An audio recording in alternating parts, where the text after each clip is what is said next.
What happens when you let a couple of supercar designers and engineers loose on a vague SUV platform? Well, you get the spaceship that is this, the Lamborghini Urus. While it might seem like the purest, worst nightmare, it's still a Lamborghini at heart. And today I'm here to show you why this raging bull is still the ultimate super SUV.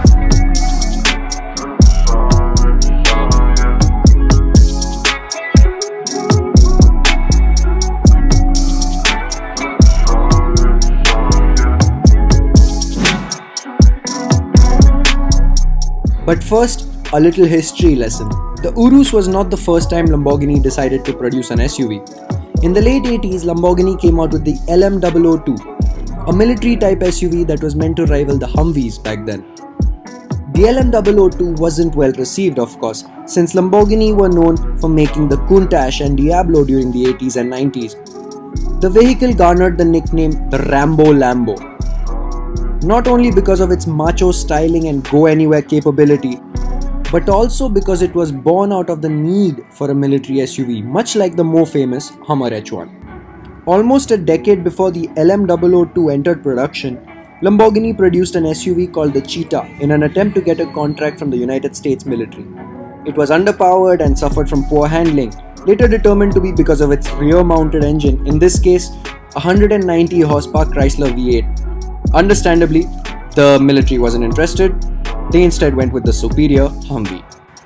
The Urus is meant to be the spiritual successor of the LM002. When you sit back and look at this, boy oh boy does it look like money. The Lamborghini Urus greets you like a punch to the eyes, as it should.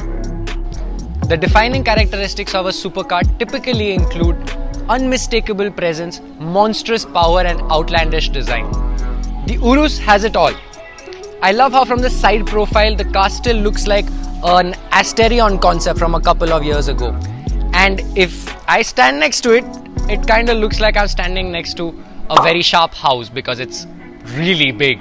If you look inside the rims, you can see why is it justifiable to have 23-inch rims. You will witness that this car has the largest brakes in a production car ever. 17-inch rotors and 10 piston calipers. For reference, that's like my Polo runs on 16-inch rims.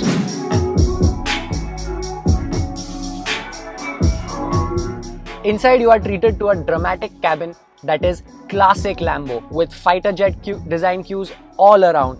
Just like this flip that you need to lift up to start the engine like you're shooting something from a fighter jet.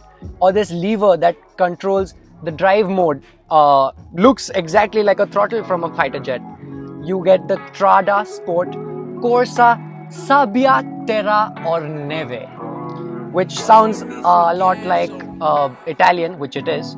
All around in the inside you're filled with carbon and faux leather, which means that it's just filled with luxury. And once you start the engine, you can always experience the roar of the beast.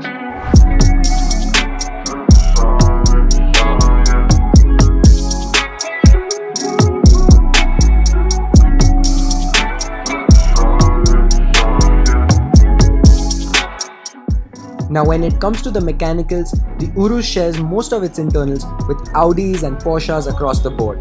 The chassis is shared with the Touareg, Cayenne, Bentayga and Q7. The engine is shared with the RS6, Cayenne Turbo, Panamera Turbo, Bentayga and many more models. But it's the small tweaks that Lambo have done to make the Urus different. The engine sounds very different to any of the cars that it shares its engine with, and the performance that the Urus provides can put many supercars to shame. Maybe this isn't the purest form of what a Lamborghini is, but it is damn near the craziest SUV you'll ever be able to buy. All in all, the Urus is exactly what you would expect when a car maker of the most outlandish supercars in the world tries to dip their fingers into making a family car. But while I admire what Lambo has achieved in making such a good performing car that still performs like a true Bolognese bull, the safety cocoon of technology in the Urus impedes from calling out the wild child in you. What do you guys think about the Urus? And for 3.1 crore rupees, would you guys still pick this as your daily? This is Bhavneet. See you guys in the next one.